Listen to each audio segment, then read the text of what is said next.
it, they can't do it. Makes us older, better, faster, stronger. That don't kill me, can only make us stronger. I need you to hurry up now, 'cause I can't wait much longer. And welcoming you into Primetime Sports, Brendan Slaughter alongside Keenan Puncoacher, Brian Rathbone joining us tonight, and even shadowing is Caleb LaChapelle, who will join us maybe a little bit later in the show, depending on his mood. Brian, how's it going? Good to have you back. Hey. Sorry, guys. It's been a while. Gosh, it hasn't been since last year on the Primetime Sports. I think that was the last time. Yeah, I guess it's been a little bit of a while, so sorry for the technical difficulties, folks. Again, welcome into Primetime Sports. Here back, week 2, winter term. Brendan Slaughter alongside Keenan Puncoacher as usual.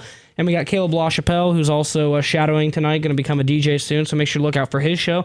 And DJ Rathbone, after a nice long absence. Brian, you've called into the show a couple times.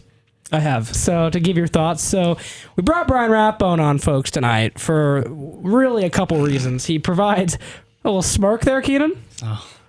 No, I was definitely picked up on the mics. So well, anyway. We wanted to also bring Brian on for a couple reasons, mostly because his heart and soul, the Green Bay Packers, are still in the NFL playoffs somehow. And Darn then, right they are.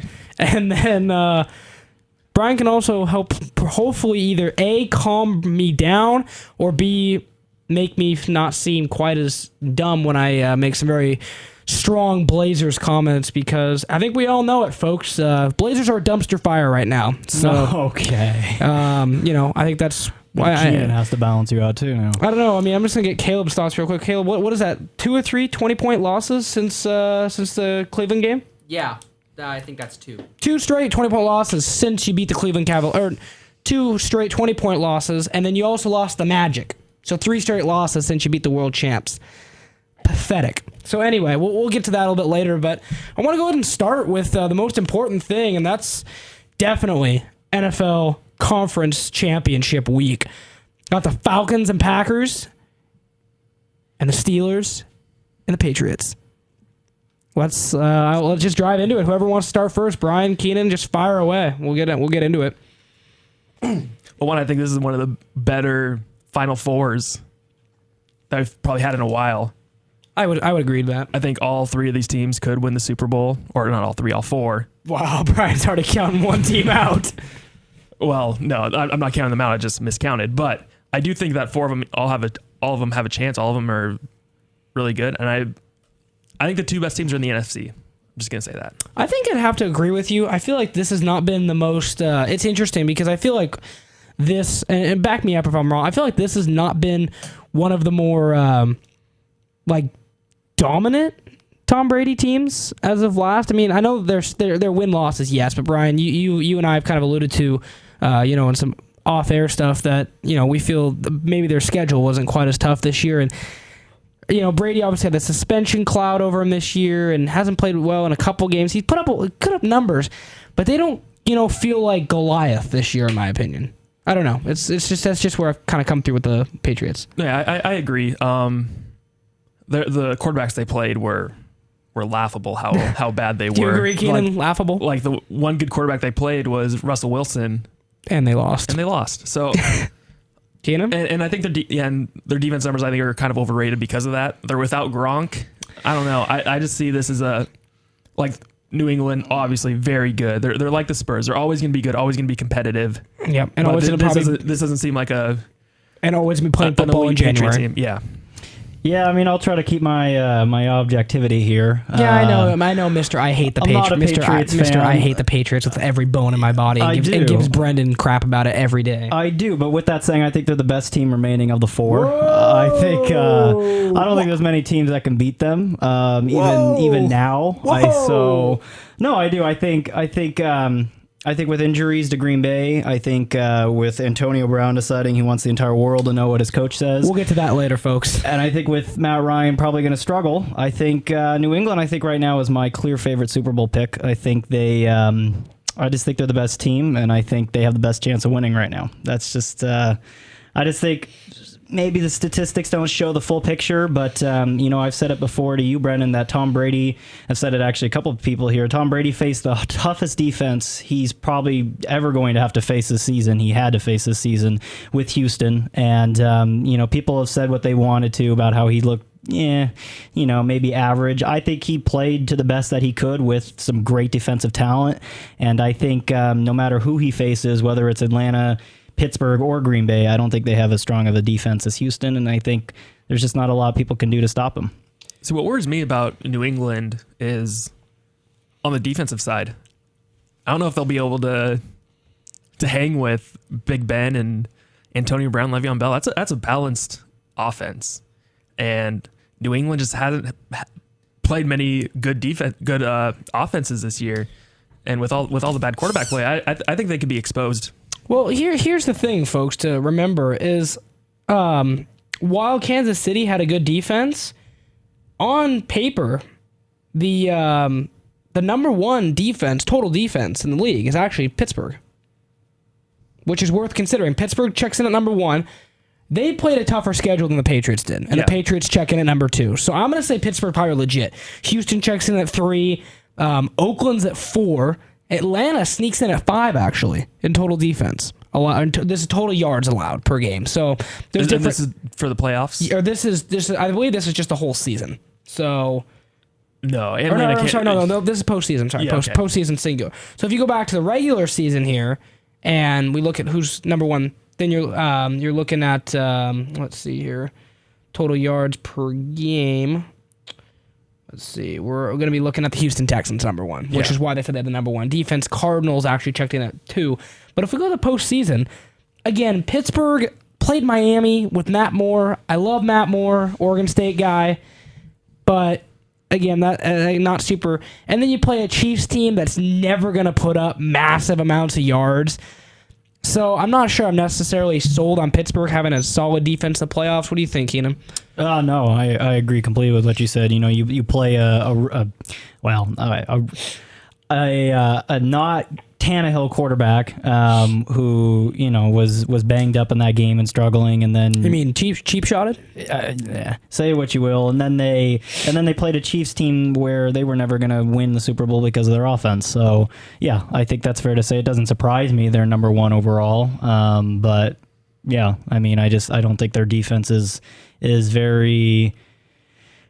I don't know. I just don't think it's good, but I do think it's better than New England's. But with the offense that Pittsburgh has, there's no excuse for them to kick 5 field goals a game. There's no excuse. Now the interesting thing is that, like I said, Atlanta's number 5, Seattle's number 6.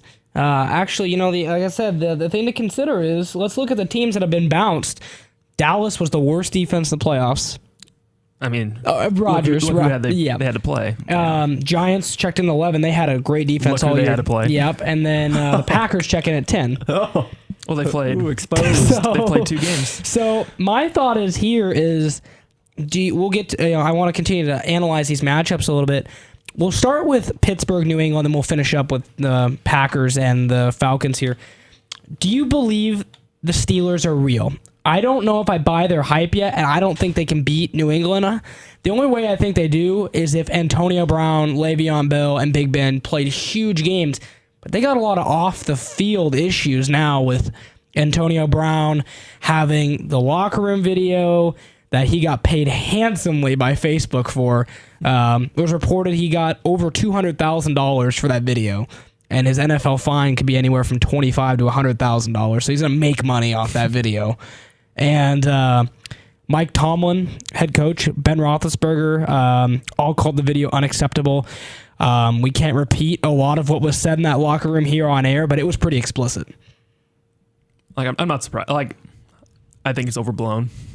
Really? This is interesting because the whole thing got overblown. This is interesting because Keenan told me today he couldn't feel more opposite. I'm disgusted. I'm going to let Keenan and Brian go at this for a minute, folks. Let's hear it, Brian. I don't know. I just think like what's the big deal? What was said in the locker room? It's kind of like I think Donald Trump coined it best. Locker room talk. Yeah. I mean, that's meant to stay in the locker room. That's your argument, right, Keenan? Yeah, no, I'll let Brian finish it, though. I'll go for a minute. Yeah, I just think like all these, like, for one, I think it's not good for Pittsburgh. I think it's hard enough to win in the NFL when you don't have distractions, and right now this is becoming a distraction for them. And so, like, one, I think it's a little overblown in terms. Same with the Odell going to Miami. Just who cares? Wow.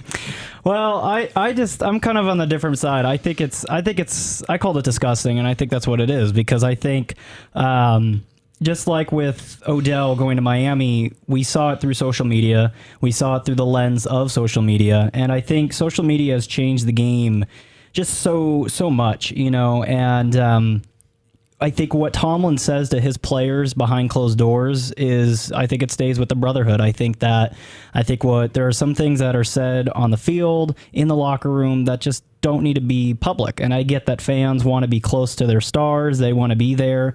But I just think there's a line that's drawn, and I think it was selfish of him, because I think he certainly wasn't thinking about the team. And it's like I was telling Brenden that, he's hiding from Tomlin because he knows that Tomlin's going to just grill him. I mean, it's not allowed. It's breaking rules. And I just think that, he wasn't even, it's not like he's in the video really engaged with Tomlin. I mean, he's with other players. He's making facial expressions. He's doing whatever he wants. He's not really in it. If he was agreeing with his coach, if he was, you just don't see that. And so I think just like Odell, it kind of shows they're not, okay, maybe they're extremely talented, but I don't think they're next level. They're not up there with the AJ Greens, the Julio Jones of the world. Where, so you're saying that Antonio Brown's not elite? He is elite, but I think what this does is this takes a huge step back in his career. I don't think statistically at all or anything. Antonio Brown is still going to be a top 3 receiver in fantasy. And I'm not questioning his talent. I'm questioning his leadership, and I'm questioning that he's mature enough to handle the pressure. Because look what happens: he starts being really good. And this is what he does. But I don't know why people are surprised by this. This was a guy on a reality TV show in Dancing with the Stars. So this doesn't really surprise me necessarily that he did it. But I think what we're starting to see is we're seeing that, we're seeing the other day Le'Veon Bell come out and say he thinks he's the Steph Curry of the NFL. And now we have this. So I don't know if it's just a lack of discipline from Tomlin. But, bottom line is the locker room's divided, because you have players like Ben saying that, yeah, it's not acceptable, it's not okay. And then you have the people in the video, or you have the people that support him. And so I think either way, bottom line is it is a distraction. Well, I'm gonna jump in the middle here real quick, because I want to clear something up about Ben Roethlisberger. I just want to grab his 2 cents on what he said about Antonio Brown. And what he did, let's see here, let me find it here. Roethlisberger said while he's disappointed, he knows, I can't tell AB. He goes, AB's AB, and I don't think he's going to scold Antonio. I mean, granted, I'm kind of in the middle here, because I'm also, I'm a Steeler fan, and I'm kind of biased in this situation, but, Ben, said he was disappointed, but said he was going to, move on from it, because, it's what you do. And the interesting thing is here, Brian, is I got a chance to check out when Antonio Brown actually was giving his apology speech today. And it was going great. And I was telling Keenan, I've never seen Antonio Brown so serious. He's always just Mr. Smile on his face. And then what's he do in the middle of it? Someone says, are you going to, is this the last time something like this is going to happen? And he goes, you'll just have to wait and see, and cracks a smile. And people are saying that's almost reminiscent of one Isaiah Thomas, who back in the 1990s said, when he made the comparison that if Larry Bird was just if Larry Bird was just a black player, he'd just be average. And then Isaiah goes on to laugh about it, and so on and so forth, and Bird walks away famously, and so on and so forth. And everyone kind of saying the same thing here. Antonio's not taking it seriously. And from his perspective, it probably isn't. He's like, I got caught up in the moment. And he probably doesn't think it's a big deal, because Antonio's not going to be suspended. $50,000 is a drop in the hat for him. Just like every touchdown dance that he's done, where even some like sexual references or anything else, where he's been fined thousands of dollars. The bottom line is Antonio's going to be Antonio. Yeah, and I don't think you change people. Yeah, I like honestly, he did something wrong, but I don't think it's as big of a deal as. Like, do you think he should be suspended for a game? No. Keenan, do you? Absolutely. Whoa, Caleb. I don't think he should be suspended. No, I think a fine is I think a fine's in the right, but I don't think. I think a fine accomplishes nothing. Wow. Yeah, the NFL's all out of whack with how they deal with suspensions anyway. So I'd say just. So why a suspension, Keenan? I just think it's just unprofessional, and I think that. So how is it any more unprofessional than when Odell Beckham and Sterling Shepard? It's not. So those guys should have been suspended for that game. Yes. No, well, no, I wouldn't. No, because it was they had every right to be there. So, they did. so what's the We difference? may between- not agree with their choices, but to maybe they be had using every right. substances on a boat too. Yeah, but they had every right, and then they go and drop every ball that goes their way. So in and theory, Antonio- some people may not be on that Giants team next season. So Antonio had every right to do a video. No, he didn't. He violated league policy. But he's not. That's why Goodell is also going to put the hammer down on him, because you can't do that. There's a reason players aren't Facebook Living their locker rooms every day. It's because it's. But he still made a profit. Look, just and that pay the alone, fine. it's that, Like- and that's the problem with it. Is so how much should he be suspended for? a game? I think this game. A game? I think for this game, if they truly want to send a message, What was Ray Rice suspended for? Was it like 2 games? Yeah, for absolutely just. could you imagine what players like him would be doing to AB right now? They'd hate him because they're. I mean, these and you have Ray to Rice look got at, sus- you have to look at it from the perspective of the players too. I mean, the players don't want this out there. They don't want it leaked out. They don't. But a Well, game hold on. suspension. Hold on, folks. If you're just tuning in, welcome back to Primetime Sports. Brendan Slaughter alongside Keenan Punkocher and Brian Rathbone. Folks, this thing is getting good as Brian and Keenan are going at it here on this Antonio Brown debacle. And to be honest with them, I kind of like hearing both sides of the opinion. I'll let Brian continue on before we move on to the Falcons here and Packers. But one thing I will say finally here, it is a distraction. Is it going to matter on Sunday? I don't think so. We'll get to picks here in a minute, but I don't think it's going to change much. But at the same token, I am going to say my piece. I don't think Antonio Brown should be suspended. That's just my 2 cents. I'll pass it along to you, Brian. Yeah, no, he shouldn't be suspended. He did something dumb, like yes, like and like really like not just like not to like downplay it or anything, but it's a Facebook Live photo of him just like being video of him just being like excited and whatnot, and showing the locker room and all that. And I don't know, I don't think that's that warrants a suspension. I could see him finding him.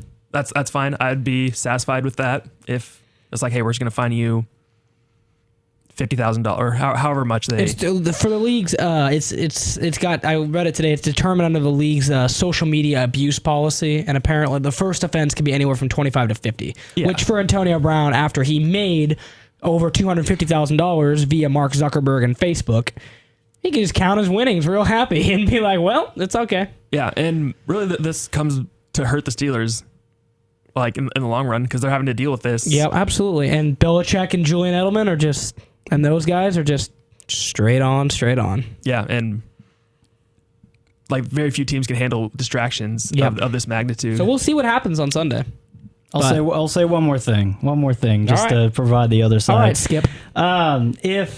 If this was Antonio's first playoff win, I could understand. I could understand if he was a rookie receiver who just caught the game-winning touchdown. I could understand getting caught up in the moment, but that wasn't the issue. He wasn't caught up in the moment. I don't believe that to be true. I think How could you not be? I think he was social. I think he was like, oh, I can get more. It's one of his first playoff games. Isn't this Antonio's first conference?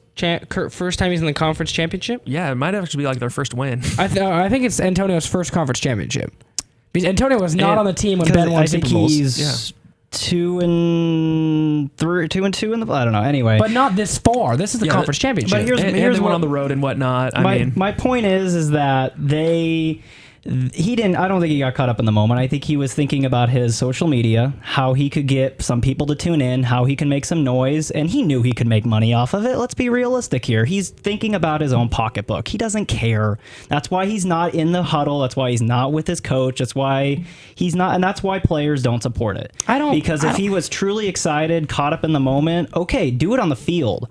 don't take it to the locker room and show the entire country, including your opponents, what you're showing. I don't agree with it. And I think there are some things that are better left unsaid to the public. And sometimes what they don't know won't hurt them. And if this is his message that he wants to bring people closer, this is how he does it, I get it. But social media is changing it, and I don't know if it's necessarily for the better all the time. Brian, you have a response at all? Or you get Brian's just like looking at me like he doesn't even know what to say. It'll get better, don't worry. Like really, this is,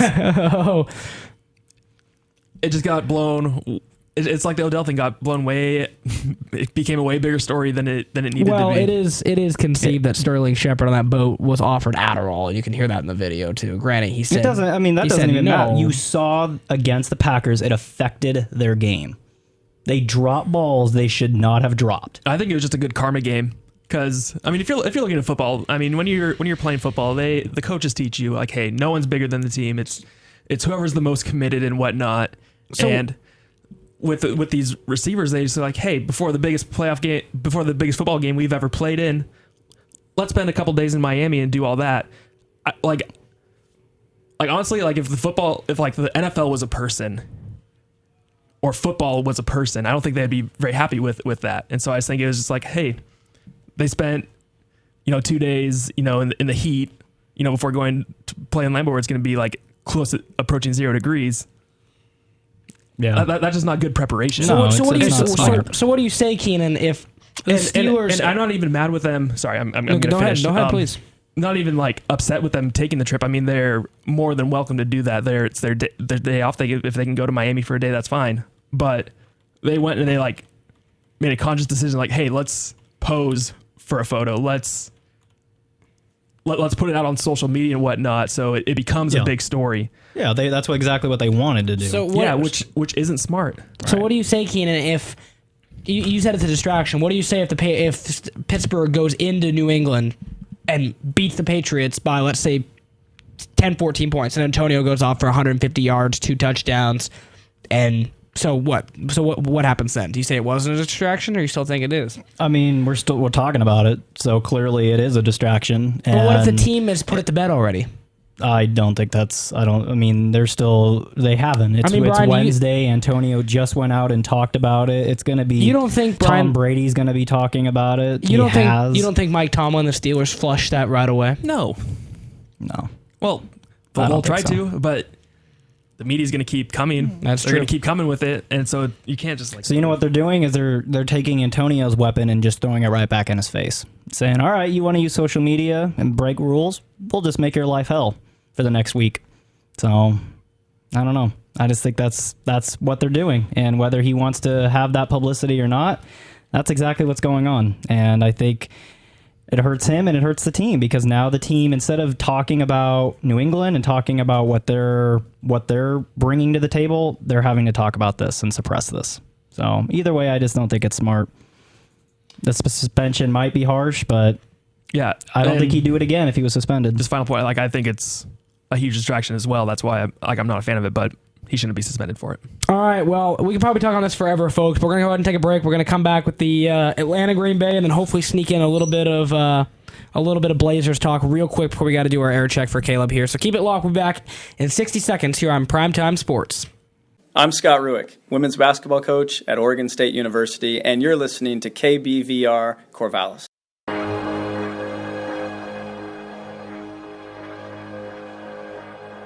Sean Khalifa, man.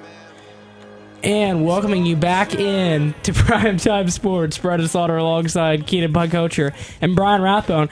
I almost should just call this Skip and Shannon, or with how more opposite y'all couldn't have been this last one. But we'll bury the Antonio Brown thing and we'll move on to Packers and Falcons. Safe to say, Brian, this one's a little bit more boring because there's no off the field issues. Darn. Yeah, so you can just concentrate on the football, which is what it's supposed to I'd be. say the quality of State Farm commercials that Aaron Rodgers You mean puts discount out double check, or is it an off-field issue? Or is it the? So which one, Brian? I gotta ask, which one do you prefer? Do you prefer the one where he swings the golf club at the fly and breaks his truck, as Clay Matthews says, "Did you get it?" Or are you the your stuff is on fire and you better call the fire department? I don't know. I think hunting a fly with a golf club is the most questionable decision Aaron Rodgers has made over the last couple months. What, 8 weeks where Yeah. he's been like undefeated? Yeah. Okay, I don't know, Keenan. What's your favorite these days? Commercial? Yeah, I'd have. Whatever one the Packers aren't in. I'll don't just know. say this: I really don't like any of the Packer commercials. Ooh, I don't There know. we go. I tell you what though, I'm really loving the Dame Dollar commercial where Chris Paul and Damian are Damian's at a tank top and Chris Paul's house with skunks everywhere. It's pretty cool. I'm not gonna lie. Yeah, Chris Paul has some time on his hands now. Well, clearly Damian Lillard has time on his hands too, since he's too busy, making commercials and rapping to play good basketball and lead his team to wins. So we'll get to that in a little bit. As you can tell, folks, I'm all salty. But when you're a team of I don't want to say underachievers, but that's pretty much accurate. I mean, what else do you call a team that beats Cleveland and then gets destroyed by the Magic, the Wizards, and now the Hornets, who had lost 5 straight? So we'll get to that in a little bit. But Brian, let's get your thoughts real quick, and Keenan as well, just on the Falcons-Packers game. What's going to be the key? The key kind of position or stat or something you think is going to swing this game one way or the other from you guys? Go ahead, Brian. Oh, you want me to lead off? Okay, Sure. Sure. This game's gonna come down to who has the ball last, like it was last week when Green Bay beat Dallas. It's gonna come down to who has the ball last. Neither of these defenses are good. Both teams have really good offenses. It's gonna be who has the ball last. You don't think Atlanta's defense is decent? I think Atlanta's defense is twice as good as Green Bay's. I mean, I don't know. I think Atlanta's defense has more dudes on their squad than Green Bay does at the moment. I mean, I'm not going to discount, Micah Hyde and Clay Matthews and those guys, but Packers secondary's banged up. And I mean, granted, so is Atlanta's, but I think Atlanta has the slight defensive edge. I don't know. I think Green Bay's defense is actually, at least the last month, is been a little underrated. Ooh. I don't know. I think they've played well. They went through that stretch before the streak where they were just they're awful. Well, didn't they give up? Was that the one time they gave up like 37 points to Mariota and the Titans? Yeah, gave up that, and they gave up 42 to Captain Kurt and the Washington. Yeah, I still think that 37 at the hands of Derrick Henry, the DeMarco Murray, and Mariota takes the cake. But Yeah, and 31 to the Cowboys. I don't know. Just saying. but over the Cowboys were a good offensive the team. last 5 games of the regular season, they played solid. Yep, absolutely. I mean, their secondary is banged up. They have safeties playing corners. Their back up to corners have all been injured. Demarius Randall might be the worst corner in the league, but I don't know. I think they play smart defense. They play pretty sound. I think they'll contain the running game and hope for the best in the passing game. Keenan, real briefly, we got about 10 minutes left before we got to call it a day. So we spent a lot of time on Antonio. Well, I think Atlanta gives up 77% of red zone scores. So their defense, I think, is better than Green Bay's, but not in the red zone. And if there's anyone that can exploit you in the red zone, it's Aaron Rodgers. So what I think it's going to ultimately come up to is if it's 3rd and 20 and, like the Cowboys, you decide to be in a prevent, even though you rushed Aaron Rodgers all game and then you decide to prevent in the last. But anyway, that's a different argument. So if Atlanta can give pressure on Rodgers, I think. But arguably, Rodgers with pressure is almost more scary than Rodgers in prevent, Brian. Yes and no. I think it was effective against Dallas. It's effective against most people. Yeah, and so I think maybe not Rodgers. I think if Atlanta can provide, if they can force some pressure on Rodgers, I think it's certainly going to help. It is unfortunate Atlanta lost Claiborne, though. Yeah. It's going to be up to the rookie, Deion Jones, and Vic Beasley. But Vic Beasley, the NFL sack leader. But I honestly, one underrated aspect, Brian, Green Bay's offensive line has impressed me. No, Dallas is the best run. Green Bay might be the best pass blocking. Easily. They give him so much time. There's plays where it's 8 seconds, and that Giant game, there was 2 plays where the Giants can't do anything in the secondary better. They're guarding them for usually 3 to 4 seconds. Cover them for 3 to 4 seconds, and usually things are good. But then once it gets 5, 6, 7, 8, how do you how are you supposed to stick with a receiver for that long? And so, unless Atlanta's able to bring just like crazy amount of pressure while containing, I'm not betting against Aaron Rodgers right now. Keenan, sorry. Yeah, I mean, we can get some pick'ems before. Yeah, we'll get some pick'ems here because I want to leave the last 5 minutes to talk Blazers. Interesting to note, Devontae Adams did not participate in practice today. But who did? Jordy Nelson was a limited participant. Ooh, I thought I saw something Jordy was not going to play. It also looks like Geronimo did not participate today in practice. So, I don't know. Injuries could maybe hurt him a little bit, but Julio's obviously dealing with an ankle still. So, yeah. I don't know. I think Geronimo. I think either team that can effectively apply pressure, I think, is gonna win this game. And I think I don't know. I think Matt Ryan hasn't thrown an interception in the last 6-7 games, something like that. I think Green Bay has a good chance to pick him off a couple times. All right, so I'd love to talk more, but we're going to have to wrap it up because I want to leave the last 5 minutes to talk about the dumpster fire known as the Trailblazers organization. Let's do pick'ems. I want to hear it real quick. Brian, give me a pick'em for Pittsburgh and New England, and a pick'em for Green Bay, Atlanta, then Keenan, and we'll wrap up with me. What do you got, Brian? For Atlanta, I got 24-17 New England. Wait, you just said 3 different teams. You said for Atlanta, Green Bay, you had New England. Oh, Brian. Oh. Whoa, Brian. No, you said give me a pick'em for New England, Pittsburgh. So you have Atlanta and New England? No, so I have... Just say your pick again, Brian. Yeah, say your picks again. I have New England winning 24-17. Okay, you threw Atlanta in there, so I was kind of confused. And what do you have in the Atlanta Green Bay game?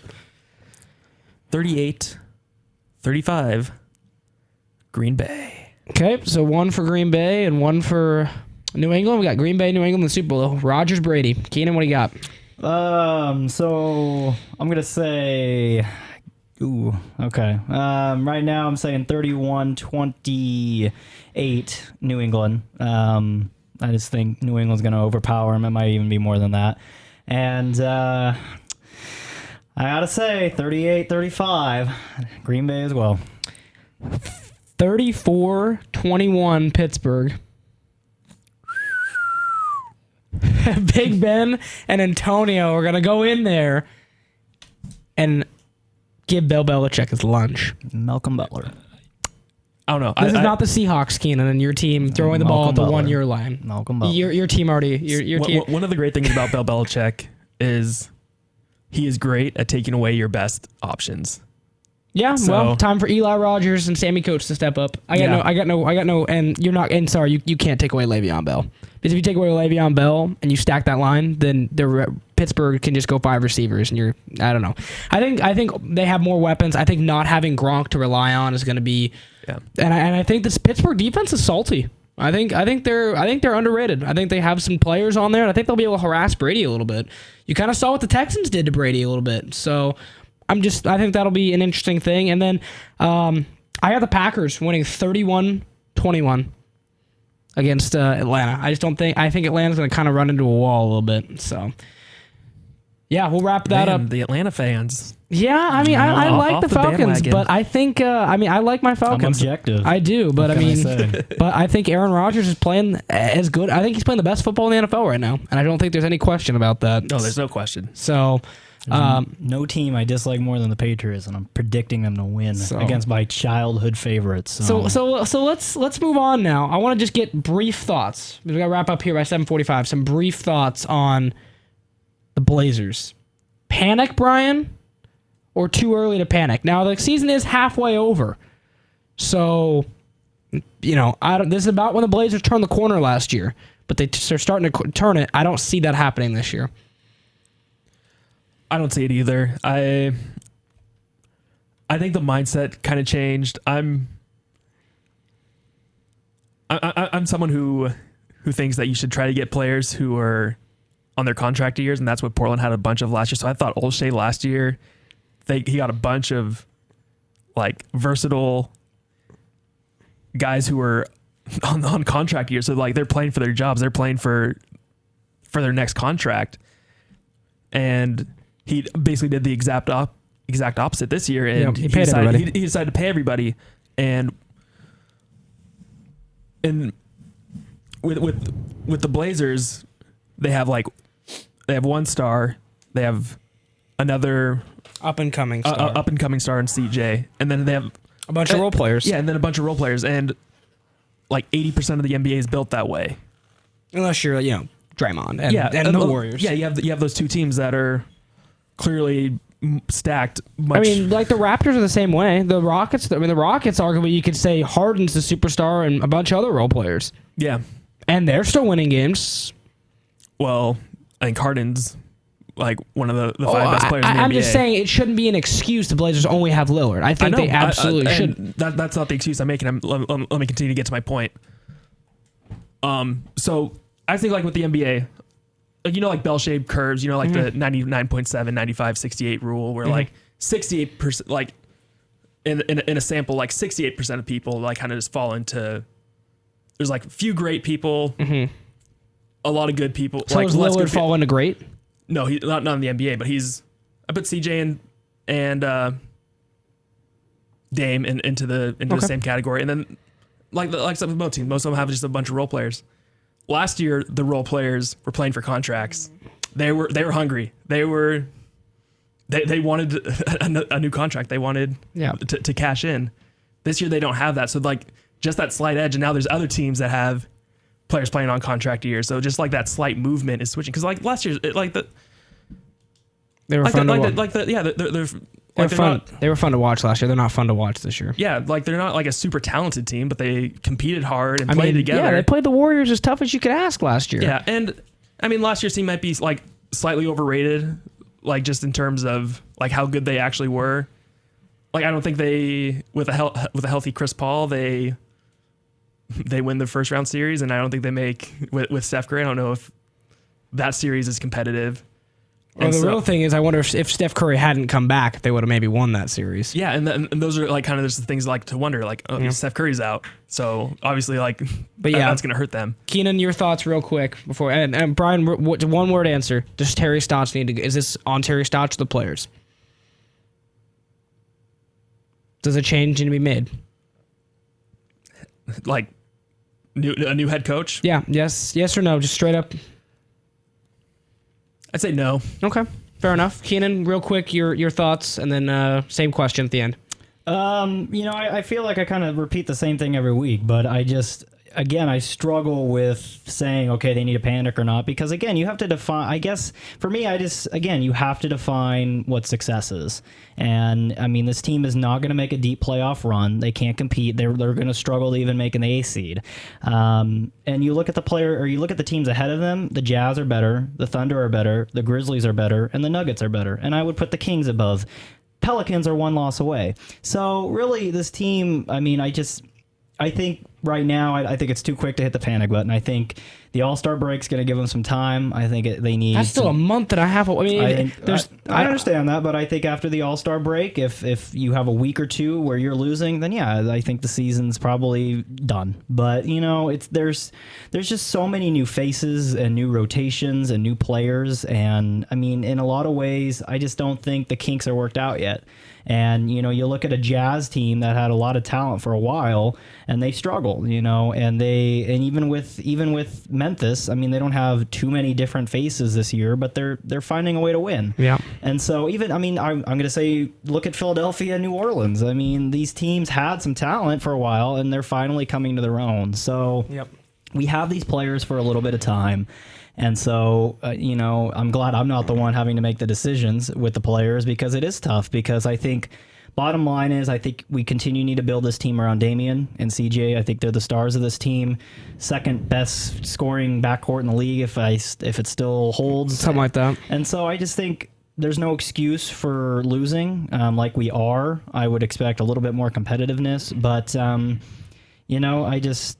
I think something needs to change with the attitudes, if anything. Yep. I don't think a coaching adjustment needs to be changed, and honestly, I don't think you move players around. I just think that they're so just down on themselves now, and I don't know why, because they can compete with these teams. They should be in, at very least, the 8th seed, but they're continuing to not be. And, I mean, I wouldn't panic yet. Let's see how some of these games go, but yeah, I mean, we got to start not allowing teams to get on 16-point leads in the first quarter on us. That's killing us, and that's going to kill any team. But again, no matter what, as an 8 seed, I mean, you're not going to go anywhere. So again, you just have to take a step back and see what success is actually measured as. So you think Terry Stotts keeps his job?